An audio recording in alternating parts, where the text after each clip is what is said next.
অন্তর্বর্তীকালীন সরকারের প্রধান উপদেষ্টা আগামী ফেব্রুয়ারি মাসের প্রথমার্ধে জাতীয় সংসদ নির্বাচনের ঘোষণা পুনর্ব্যক্ত করায় এবং সংসদ নির্বাচনের দিন গণভোট অনুষ্ঠানের ঘোষণা দেয় বিএনপির ভারপ্রাপ্ত চেয়ারম্যান জনাব তারেক রহমানের সভাপতিত্বে অনুষ্ঠিত বাংলাদেশ জাতীয়তাবাদী দল বিএনপির জাতীয় স্থায়ী কমিটির সভায় তাকে ধন্যবাদ জানানো হয়।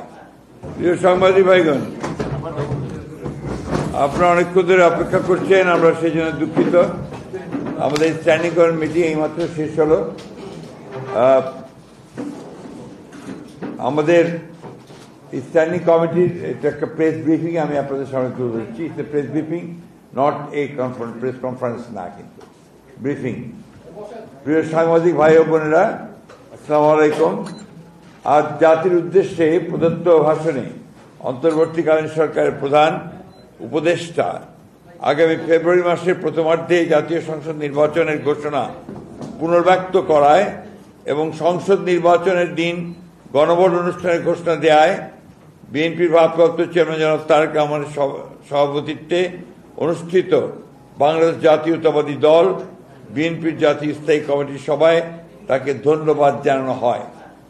একই সাথে সভায় গত 17 অক্টোবর 2025 তারিখে ঐক্যমতের ভিত্তিতে স্বাক্ষরিত জুলাই জাতীয় সনদের উপর জনগণের সম্মতি গ্রহণের জন্য গণভোট অনুষ্ঠানের এবং যথাশীঘ্র জাতীয় সংসদ নির্বাচন আয়োজন করার জন্য সরকার ও নির্বাচন কমিশনের প্রতি আহ্বান জানানো হয়।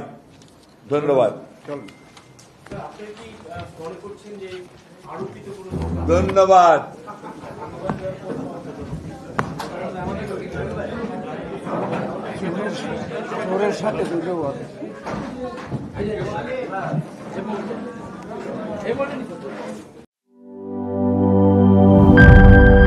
বিজলি কেবলস যে কোনো স্থাপনার বৈদ্যুতিক সংযোগকে রাখে নিরাপদ, কারণ এর স্কিন কোটেড ইনসুলেশন সম্পূর্ণ ফায়ার রিটার্ডেন্ট আর সেলফ এক্সটিংগুইশিং। তাই বিজলি কেবলস নিজেই নিজেকে নেভায়।